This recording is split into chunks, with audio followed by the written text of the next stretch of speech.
So anyway, first thing is the topic polymer electronics. It's in a broad sense. What I have given here is a broad sense, broad word, which can cover so many things. And inside this, I am going to talk about only two particular or specific research works, right? But the meaning is, nowadays in electronic components, any electronic component, for example, your computer processor or your RAM inside your computer, simple USB flash disk, the pen drive, all these things, they are using the semiconductors as the active element, right? Like silicon based, arsenic based, gallium based, all those things, selenium based, like that. So we are trying to find a novel application or niche application for the polymer composites which can do this electronic work, but immediately it's not going to replace your semiconductors. It will take maybe in future, after 20-25 years, your polymer based semiconductor materials or devices may come up.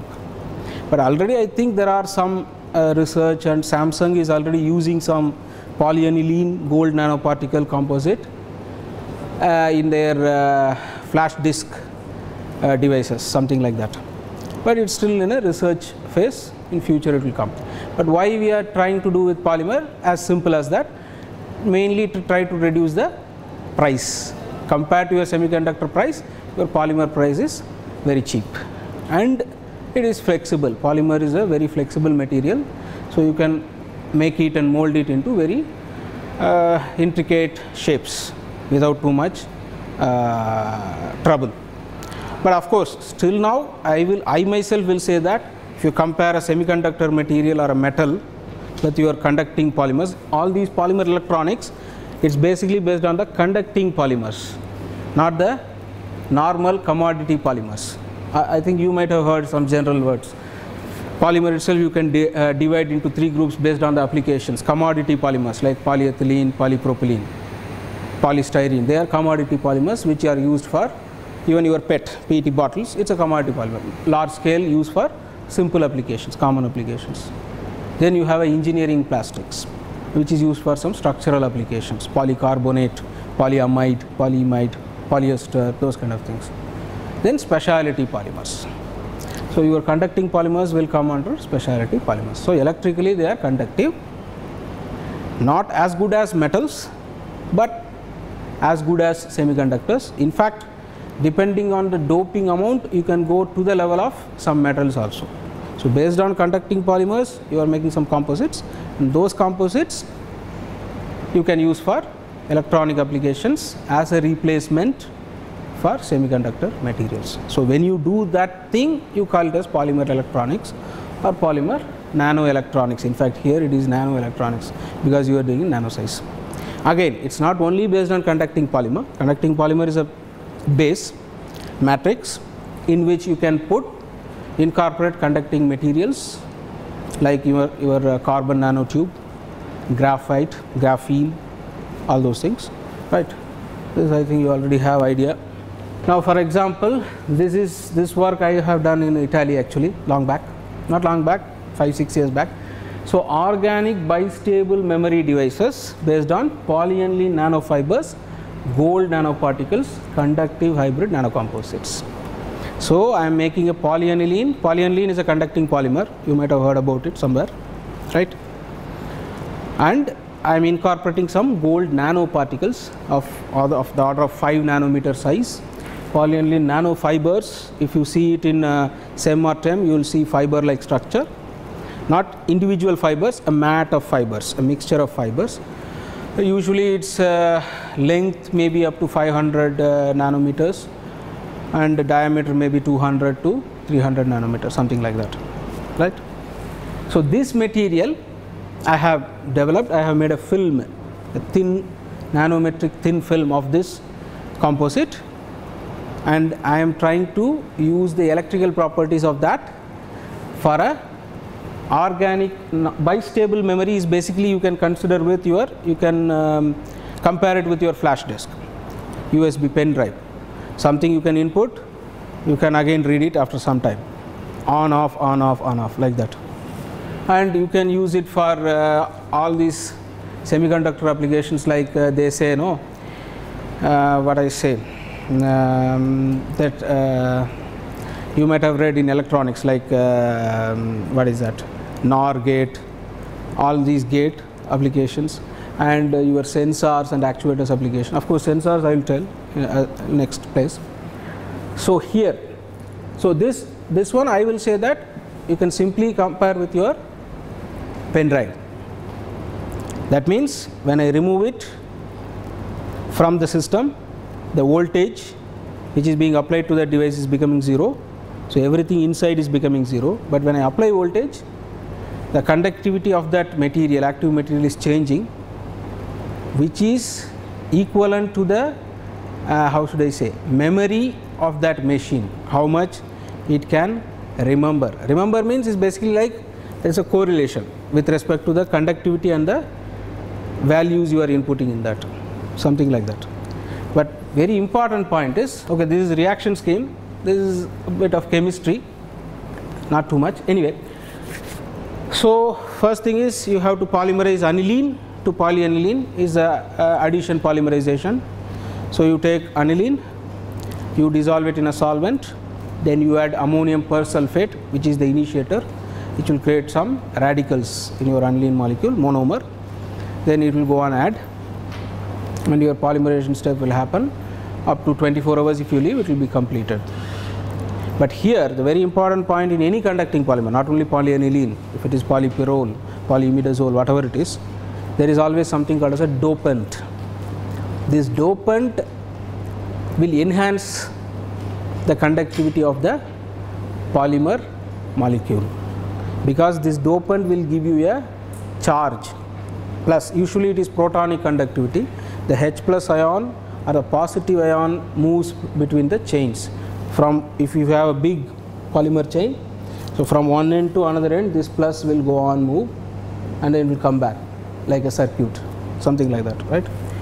So anyway, reaction chemistry I think I should not tell in detail, but only important point which you should remember is this was new, this is totally new. I mean, I did not discover it, already before me someone has done that, but it was very recent. This polyaniline nanofiber, nanodots, nanoparticle, all these things are recent advancements. Polyaniline is an old material, it's there for 20 years. So generally, conventionally, when you try to synthesize this polyaniline, it usually aggregates between the polyaniline to polyaniline. Attraction is too much, so it is aggregation, and because of that you always get bigger sized products, particles, macrometric size. So if you try to avoid this aggregation part, you can make nanometric size particles. So that concept they have used in this interfacial synthesis. They are trying to divide the reaction medium into two phase. In one phase they are putting the solvent with your aniline only. In the another phase, usually water, they are putting the initiator and the dopant. So the actual reaction, polymerization reaction, happens in the interphase only. So what happens is, as soon as the polymer molecule is formed, it moves up into the top. Usually it moves to the it depends on the density of the solvent. Again, here for example we are using CCl4 and water. So CCl4 is below, water is up. So in the interface, when polymer is formed, it moves up to the water surface. If it is toluene, for example, toluene as the solvent for aniline, it is reverse. Water is down and toluene is up, and as soon as in the interface your material is formed, it goes down. Anyway, the main point is, in the interface reaction happens, and as soon as the reaction is complete, the product moves away from the interface. So because of this aggregation part is minimized. It's not totally wiped out, it is minimized. So because of this reason, you are getting a nanometric size powder. When you test it in SEM or TEM, you will get like the 200 nanometer, 500 nanometer, like that, right? That is the main aim, to decrease the size of your polyaniline, which can have a good effect on the properties of the final products, right?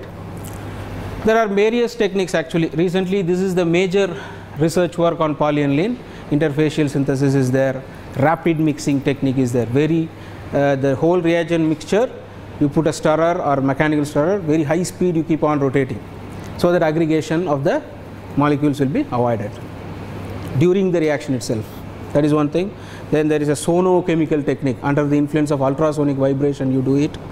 Then there is some infinite dilution method. You take very little amount of aniline in a large solvent, so concentration is very less, so whenever your polymer is formed, it will not aggregate too much, it will disperse in the total solution, something like that. So several techniques have been devised or made mainly for this, making nanometric polymer, right, that you should know. So some reaction chemistry is given that you can read. This is the actual memory device which I am telling. This I think you can find in some of the flash disks also. You will see that there are some electrodes, metal kind of gold colored things are there, right. So something like this, but only difference is in the actual device they make it in a cross configuration. There are two configurations, one is planar configuration, another one is cross configuration. Cross configuration means bottom electrode, top electrode, in between you have your thin nanometric film of the polymer composite.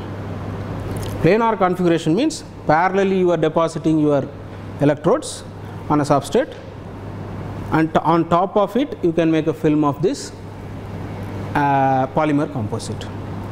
But the actual device configuration, which is important for the final application, is cross, because in cross the how should I say, the current tries to flow from bottom to top, right. In this way it tries to flow, and with a small voltage you can get a big effect, it seems. Whereas in a planar the current has to flow in this direction only, in the lateral direction, which is not the preferred direction for charge flow, it seems. So in this side it's a little difficult, it flows slowly, so it requires more voltage to get the same effect. But still, why you need planar? Whenever you do research, first you have to test it in planar configuration. If it is successful, then you go for the final cross configuration. Very simple is, you want to know whether your material is actually giving this conductivity or the electrode is giving the conductivity, because the electrode, set of electrodes which you are saying, it's a metal electrode, here it is silver electrodes, you can have aluminum electrode, gold electrode. So between two metals you have a polymer film, polyaniline nanofiber, gold nanometrical film. So when you apply voltage between these two metals, current will try to flow between these two through this film, right. Suppose if you are keeping like this, bottom to top, and it is a nanometric thin film, not a big thick film, right. So that means from this electrode, electrons can jump to the top electrode without the help of your thin film also. That means you don't know whether your material is having the capability to transport the charge carriers, or it is only metal to metal conduction in this configuration. So you have a doubt whether it is only because of metal or it is also because of your thin film. That's why first you have to put in this direction, planar, you put all these electrodes, whether you see whether from this electrode to this electrode in this direction if current is flowing. That means it is flowing through your film to the other electrode. So it makes sure that it is the property of your film rather than the electrodes. That you first fix in planar, then you go for the cross configuration. Because in cross configuration, for example, here I give 200 voltage, 200 volts to get that corresponding electrical bistability, whereas in a cross configuration I can get it at 2 volts or 20 volts. That is a theoretical or practical change or difference, right. That point I will say. Then very important point, what is electrical bistability? This is just to show the micrograph, 10 micrograph of that polyaniline gold nanofiber. You can see I told that it's not an individual fiber, it's a mat of fibers, but you can see some fiber like of structures, right. It's not like particle dots. That has to be done 500 nanometer. Now this is very important point. What is electrical bistability? To put in simple words, at the same applied voltage, when a particular material is exhibiting two level of conductivities, one very low insulating level of current conductivity, and at the same voltage if it can exhibit a very high level of conductivity. This particular property is called as electrical bistability. At the same voltage, a material exhibiting two levels of conductivity states, right? That is one point. Another important point is repeatably it should do, not only in one cycle. Suppose I am applying 2 voltage, it jumped to some other state, conductivity state. I am removing this 2 voltage, 0 voltage, it comes to 0 state. Again when I apply 2 voltage, it should again go. That is what I am trying to say.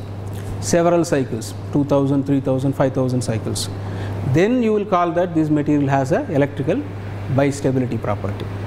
If it does only once or 2 times, 3 times, then after that nothing is happening, then that means the material is defective. So you have to test it for several cycles also.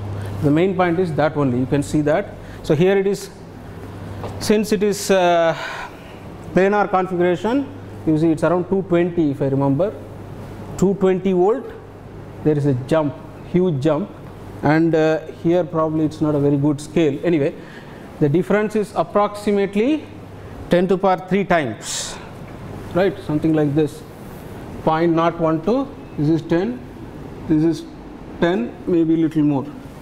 We have got up to 10 to the power 4, 10 to the power 5 also. That means same material at that voltage, initially it was giving, let's say for example the resistance was 10 lakh ohms, 10 to the power 5 ohms, right, it becomes suddenly 10 ohms, 5 orders decrease, right, that is what it means. But again and again if it does. So you submit that material to a voltage ramp, from 0 slowly you increase, at one point it jumps to a high state, then when you go on increasing it is becoming approximately constant, reaches a maximum. When you come back, that is again very important point, when you come back, that means from 400 I am reducing it slowly up to 0, you see that it is not dropping here, it is still in the high state, slowly coming down and then becoming 0, right. That is also the requirement for electrical bistability.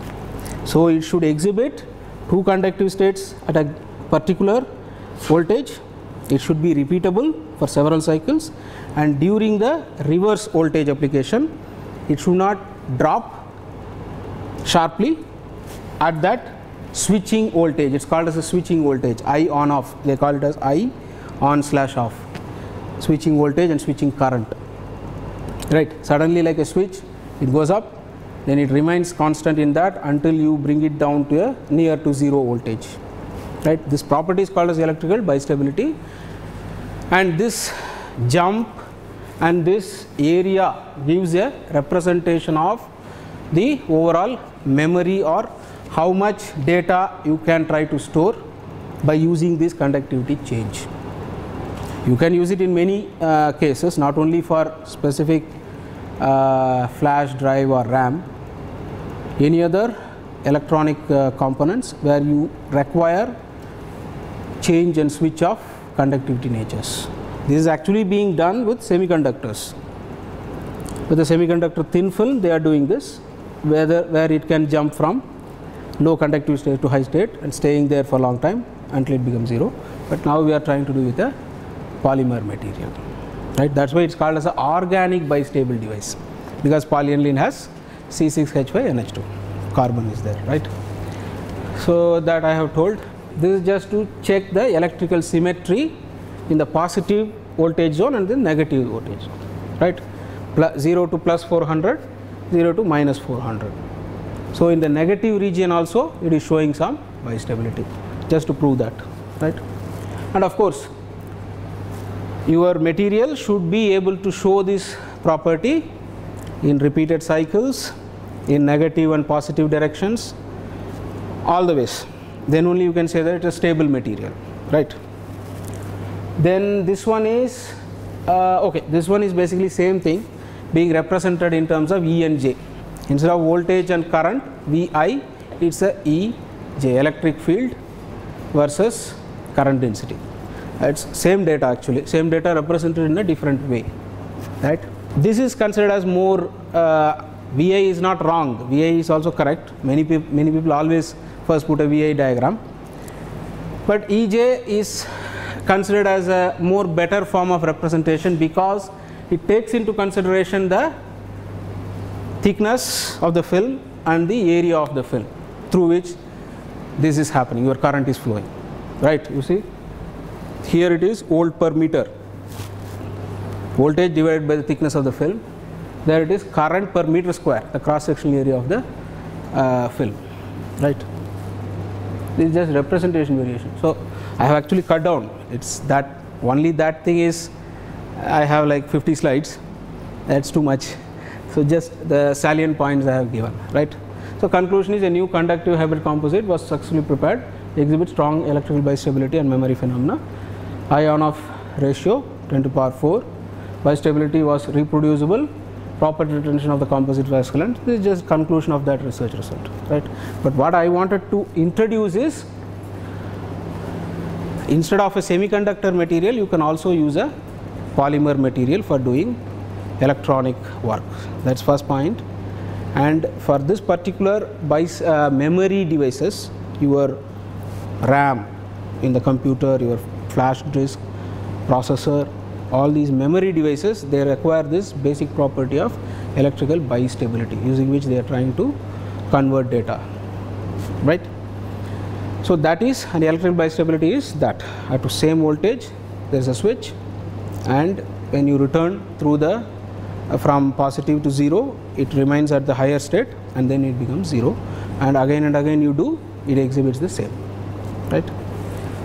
Now then this second one is probably you might be knowing, I don't know.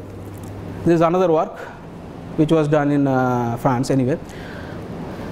This also you can put it under electronics, because here we are going to use a polymeric sensor, polymer based sensor for sensing vapors of solvents. It's called as vapor sensing or VOC sensing, volatile organic compound sensing, something like that. And it is used for like, for example, there is something called electronic nose, which is used for diagnosis of cancer, lung cancer, for example. The lung cancer, the how should I say, the normal person's breath.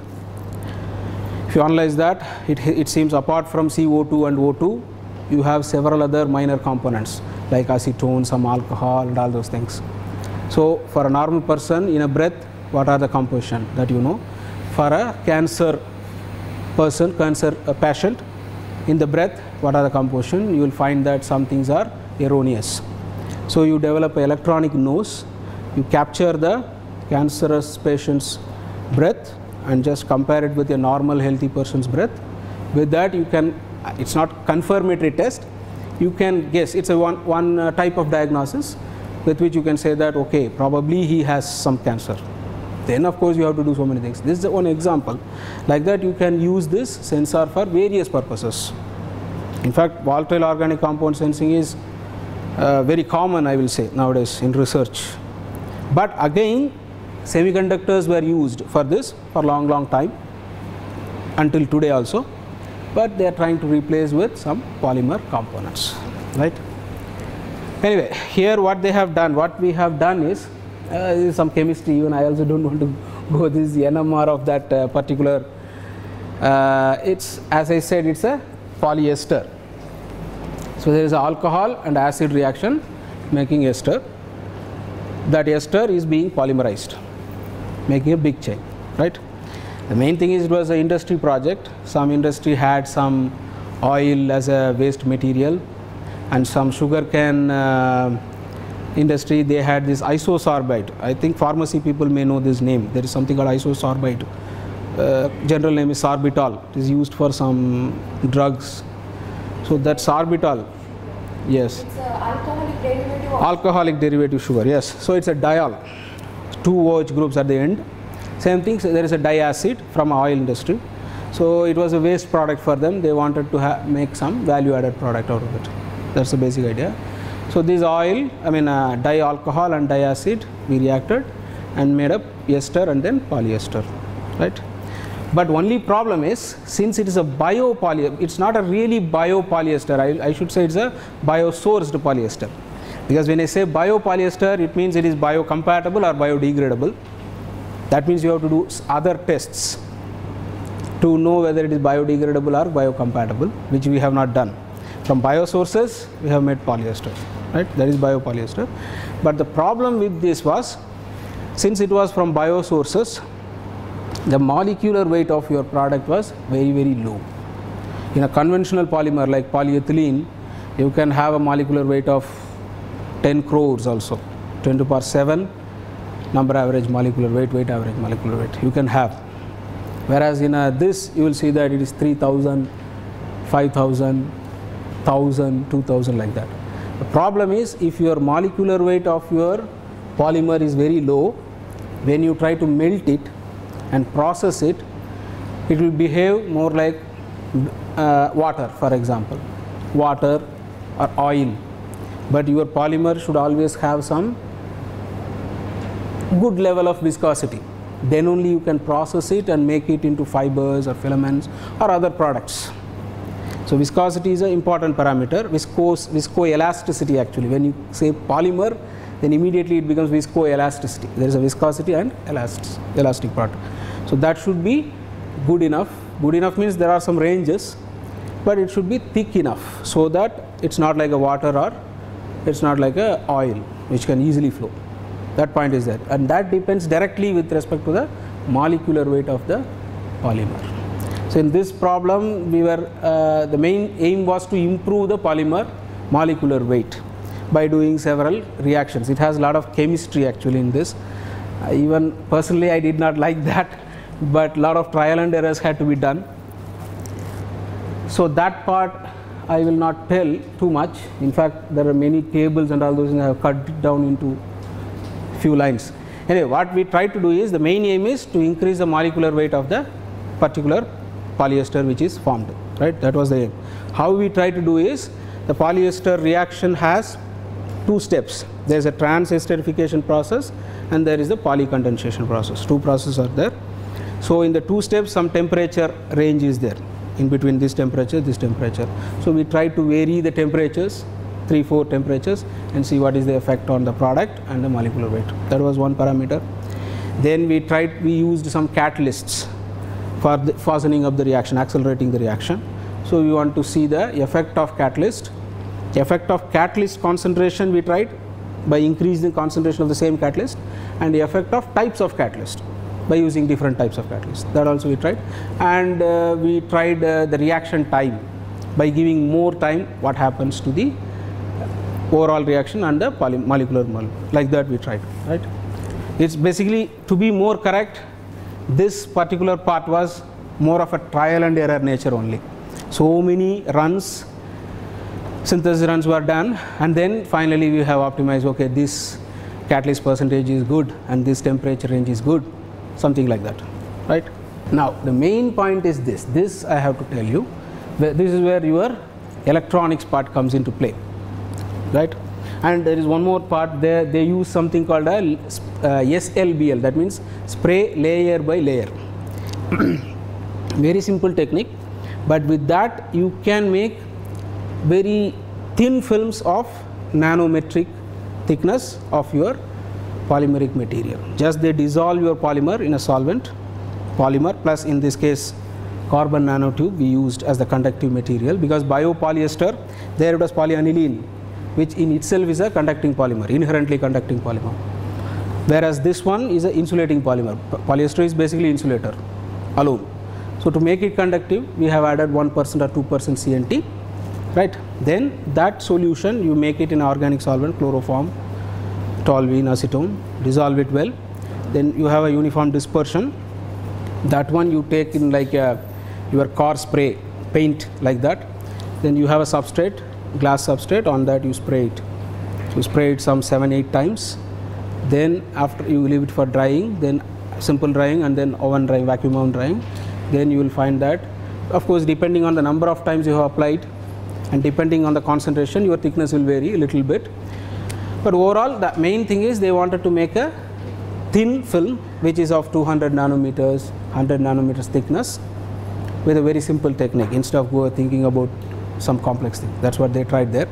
Anyway, the main point is how this vapor sensing works. You have a substrate, let's say glass substrate, right? On glass you have a set of electrodes which is gold or silver or aluminum, right? You have this material, thin film, nanometric thin film, and yes, another very important point is that electrodes which you are depositing, they are also in nanometric thickness. Everything is in nano, that's the main point. For that you have to use chemical vapor deposition or something called sputtering is there. Sputtering is generally used in SEM. For example, in SEM, when you do a scanning electron microscope, they will apply a conductive coating on your sample if your sample is not conducting. That is usually done with the sputtering. The ionization of your metal through passing of charged argon particles. So your sublimation of your metallic rod, whatever you are keeping, it becomes vapor and goes and deposited on your substrate, and you keep something called a shadow mask on it. Shadow mask is basically has some structure on it. So in those gaps only this will go and deposit. So you take out the shadow mask, you will get the strips of this metal on this substrate, something like that. All these things I am not saying. So that is there, your material is there. Then this particular substrate plus thin film of the polymer composite plus the electrode sets, you put this in a chamber and try to make a flow of vapors of gases which you want to detect. You want to see how this conductivity of your material varies when this material is coming into contact with the vapor. If it is acetone vapor, toluene vapor, ethanol vapor, so many solvents they try. So whenever it comes into contact with this vapor, two things basically happen. Since it's a polymer matrix, right? You have a polymer matrix. This particular droplets of this atomized droplets of your vapor, they will try to diffuse into the polymer matrix. Because of this, your that you have to read again. There is something called percolation theory. You might have read somewhere. That means in a non-conducting matrix, you put a conducting component. Up to after some level of the loading, you will get a continuous wire-like structure where the charge or the electrons can move continuously. That is called as the percolation limit. Anyway, so when these droplets are diffusing in your matrix, there is automatically a gap occurring between this already present conducting components like your CNT, for example. So that gap increase will cause a direct increase in your resistance of the material. So that's what is basically happening. So you will see, but usually in sensing, vapor sensing, what they try to do is they put this sensor element inside the chamber and pass these vapors, but for a short time it is passed, then it is off, given a gap, then again it is flown. What happens? Then it is stopped, again it's flown, and what happens? That's what you are seeing actually.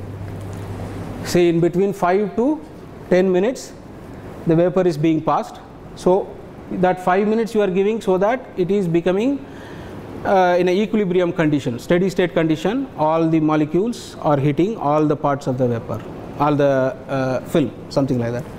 So it goes up to, you see, from 0, that means it was approximately 0 means here it is relative amplitude. Remember, R minus R naught by R naught. That means the current, the resistant at that point minus the original resistance by the original resistance.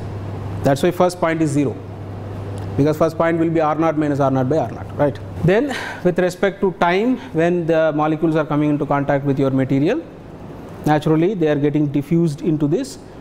The component, electrical conductive component is becoming what is that called, inter-particle gap or inter-aggregate gap is becoming enlarged. Because of that, there is an increase in the resistance. Then when you try to stop it, it comes down. Then again you give it, it goes up, then it comes down, something like that, right? Now here 2 points are there in sensing always. There is something called sensitivity and there is something called selectivity. Sensitivity is very simple, the magnitude of change, how much magnitude is changes from 0 to 3 or 0 to 5 or 0 to 10. So magnitude, level of change, that is sensitivity. Selectivity means particular, how should I say, the interaction is more better with particular types of solvents. Same polymer composite material I have, it interacts better with acetone vapor, but it does not interact better with the ethanol vapor. That you call it as selectivity. So some materials have some better interaction with the particular this thing. So sensitivity and selectivity of the sensor also you have to actually calculate. There is some equations you have to calculate based on experiments. You have to calculate what is the sensitivity of your sensor and what is the selectivity of the sensor. It's basically based on the experimental results, but you have some equations. So very simple, I have already told. Selectivity means that for particular solvents is better, for particular solvents is not better, right? There again one more point is there, some basic points I am telling you. For vapor sensing, always a amorphous polymer matrix gives a better result than a crystalline polymer matrix. Then there is something called temperature sensing. For temperature sensing, your crystalline polymer matrix gives a better result. Why? Simple logic. You want diffusion and better interaction of your vapor molecules with the polymer matrix. So if it is amorphous in nature, it can allow this thing, the diffusion and things to happen easily. Whereas if it is a crystalline structure, very neatly packed structure, the diffusion of the molecules will not be very easy. So that's why your amorphous polymers gives a better result in terms of vapor sensing. For us, there is something called temperature sensing. With respect to you heat your material, your conductivity goes on increasing, it melts, your whole crystalline material melts, then it comes down, everything becomes random inside, then again you cool it down. During cooling it forms the same type of crystallines, again you heat it, you will get the same type of material. So in that case you need a crystalline part phase which will undergo melting properly, because amorphous will not undergo melting. So that's one thing why amorphous polymer is better for a volatile organic compound sensor, vapor sensing, whereas temperature sensing, crystalline material is important, right? Anyway, here what I have tried to do is basically I have tried to increase the molecular weight of our polymers. Like BPR-4K means it is 4000, 4000 is the molecular weight of the biopolyester, 8000, 6000, 10,000, like that, right? And here you see BPR with higher molecular weights exhibit better sensing, right? I am also not explaining, it will take more time and I am not in that mood that much. Anyway, this is one result for the temperature sensing. With temperature you are just submitting your material to, but here I will say for temperature sensing it was not a very good material, because only in the first cycle, black dots, it is showing a very big difference, whereas in the second, third cycle it has come down to this much. Maybe because our polymer, polyester, was not a very highly crystalline material. It had some crystalline phase, little. That's why molecular weight is directly related. When you have a higher molecular weight, you can have a better crystalline nature also. Of course, not only the molecular weight, I mean, it also depends on the basic nature of your molecule itself, right? So what else is there? I am just passing it. And conclusions, this you can read, I think. This I don't want to say. I can skip it. But this part maybe I can tell a little. This you might have, I don't know whether, have you heard of something called electromagnetic interference shielding? EMI shielding. electromagnetic interference shielding effectiveness, EMISC. You might have heard, I think somebody might be doing here. It's not specifically a chemical engineering work. It's electronics and ECE department work. But if you are doing with polymer material, then definitely some polymer department or chemical department or materials department will come into picture. Anyway, EMI is very simple. Everyone would have seen this. Electromagnetic interference means when you have two electronic devices nearby, both have some range of frequencies in which it operates, right? When this is working and this is also working simultaneously, this frequency range and this frequency range, if it has some interference, common range, then this will interfere with this and this will interfere with this. Very simple example is when you have your thunderstorms and lightning, you will find that TV has all these things, some disturbance in the TV. That is one thing. And when you are working in a computer, when you have a mobile ringing, you will find some noise, right? That is also EMI. And flight, for example, whenever you fly in flight, they always say that switch off your mobile phone, because your mobile phone's working range, frequency range, and the radar range with which the pilot is running it are almost same. So these two can interfere with these things. That in that way, this also will not work properly, that also will not work properly. That's what basically is called as electromagnetic interference. And when you try to shield it, avoid it, you call it as electromagnetic interference shielding effectiveness, right? And this becomes very, very important in let's say very high frequency ranges like gigahertz range, not in kilohertz or megahertz range. Space applications, this was basically a ISRO sponsored project. So in space applications where you have gigahertz and terahertz range of frequencies, this electromagnetic interference becomes very significant. It may not be very significant at the low ranges. Small problem is there, but it's fine. Still it works, that also works. Difference in a high level of frequency, then this interference can cause a serious damage to the individual devices. So you try to avoid. Yes? Sir, this is a certificate of appreciation. Okay, thank you very much. For conducting the workshop. Okay, thank you very much. So one photograph. Oh, photograph, okay, thank you very much. Thanks a lot, sir. Thanks a lot. I'm also finishing almost. I'm also giving it in a hurried fashion, just to give some idea of various research works going on, right? But I don't know how many of you are involved in polymer related works. Is any of you know? I think you were doing some, what were you doing? I forgot that. You were, what was your research work? Sir, mine was hydrodynamic characterization. Yes, hydrodynamic characterization, and no one showed anything with polymer, if I remember. Anyway, doesn't matter. Just I am trying to show that various applications are there, because nowadays, not only nowadays, on origin only, polymer actually branched off from chemical engineering department only, from something from chemistry, something from chemical engineering. So it's interdisciplinary research, right? Anyway, so if you try to make a material which can shield this interference between the frequency ranges of two electronic devices, we will call it as a EMI shielding effective device. Again, there are 2 points. There is absorption, reflection, and transmittance. 3 points are there. Based on absorption, you can make a material. Based on reflection, you can make a shielding material. So a very simple example is, I don't know, you might have seen in railway stations, the TV they would have kept in a metal box. That is mainly in the metro station as well as in normal stations, the high voltage which is passing in the line where this train is running, that high voltage can actually interfere with the normal operation of your TV. So that's why they are putting in a metal case, and this metal case will reflect all the which is coming out of that. That is by reflection if you try to shield your material. But as usual, when you go for a polymer, first advantage is cheap, second advantage is flexible material, you can make different intricate shapes.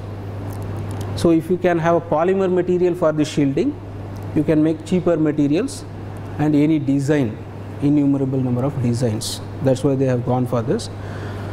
But in terms of polymer, it's usually absorption based shielding. That means it tries to absorb the unwanted electromagnetic waves coming near the device rather than reflecting, usually. Mainly because you put carbon or carbon based material in the polymer matrix. Carbon is a good absorber of electromagnetic waves basically. Anyway, so here what they have done is we have taken styrene butadiene rubber as the matrix.